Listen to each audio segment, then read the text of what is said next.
மக்கள் இன்னைக்கு யாருமே தேட்டருக்கு வர்றதில்லைன்னா கம்ப்ளைண்ட்டு.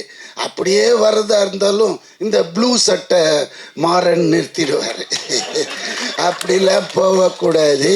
இந்த படத்தில் அது இல்லை இது இல்லை, அவன் பட்டன் போடலை, வெறும் காட்டிலே போய் ஒட்டிட்டானுங்க.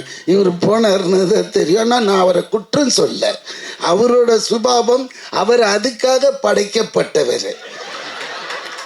அதனால அது தப்பே இல்லை. நான் என்ன சொல்றேன்னா, நம்ம படம் எடுக்கிறதுக்கு முன்னாடியே அவர்கிட்ட வந்து கதையை சொல்லி, ஐயா இது ஓடுமா, எப்படி என்னாச்சு அப்படி கேட்டுட்டோன்னு வச்சுக்கோங்களேன், அவரோட அப்ரூவல் வாங்கிட்டு போன மாதிரி ஆயிடும்.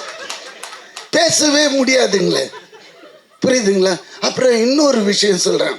கலெக்ஷன் 23 ஜனநாயகன் ரிலீஸு, நம்ம முதல்வரோட படம்.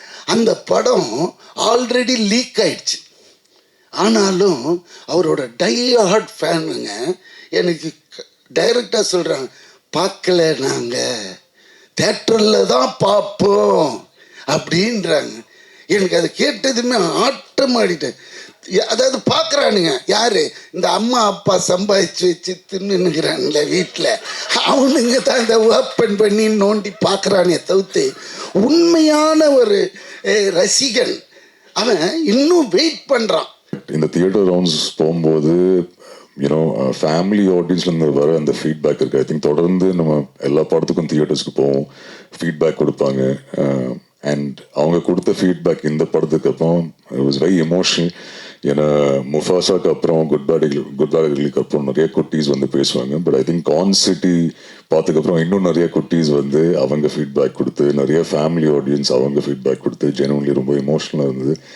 And it only wants to make me work harder future movies la. So thank you once again. அடுத்து வந்து இதில் இன்னொரு மன்னிப்பு கேட்கணும். அதை நான் எங்கள் டீம் சார்பாக நான் கேட்டுக்கிறேன். எதுக்குன்னா, ஃப்ராடு பயலே பாட்டு வந்து படத்தில் இல்லை. ஸோ அது வந்து நாங்கள் எடுத்துட்டு டைம் இல்லைங்கிறனால வைக்காமல் போகலை. இது வந்து ஹரிஸ் நான் முன்னாடியே பிளான் பண்ணி, அண்ணா இப்படி ஒரு பாட்டு பண்ணுறோம் ஆனால் படத்தில் வராது அப்படின்னு அவன் ஃபிக்ஸ் பண்ணி தான் அதை பண்ணான்.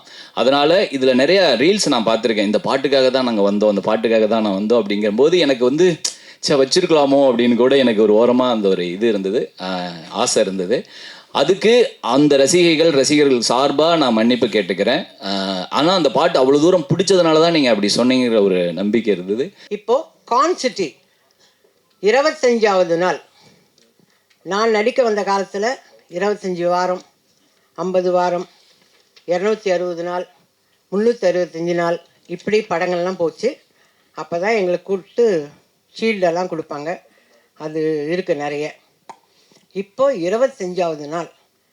இந்த 25வது நாள் வர்றதுக்கு காரணமே நீங்கள் எல்லாரும் தான்.